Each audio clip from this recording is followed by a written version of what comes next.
But I'm in no rush, and I already promised my dad I'd come say hi on my way through town. He's hanging out at his camp at Phillips Lake, and he's about to cook up some Maine lobsters. This is my salty old dad, Rick Bruns, and he's going to show us how to cook a real Maine lobster. Well, let's start with the beer first. Let me make sure it's okay. Perfect. My favorite beer to put in there is called Gagan Brothers Brewery, and I like their Smiling Irish Bastard beer to go in there because the hoppiness and everything brings out a little flavor in the lobster that's unique. You ready to put a lobster in the pot? Let's do it. Make sure it's just lobster in the pot. So see these bands that they put on the lobster? They have very powerful pincers, so only the brave should do this.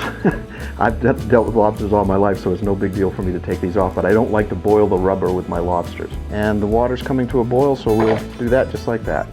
So it should be done in 20 minutes. The lobster will turn red. And corn usually is a traditional Maine lobster feed.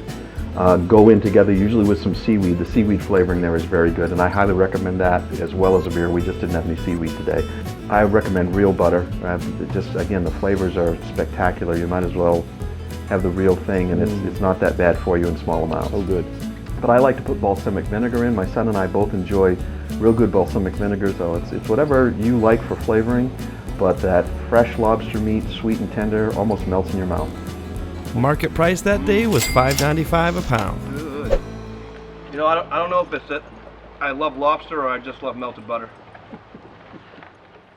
To watch the full episode of Dirt Cheap with Chaz Bruns, click the link below.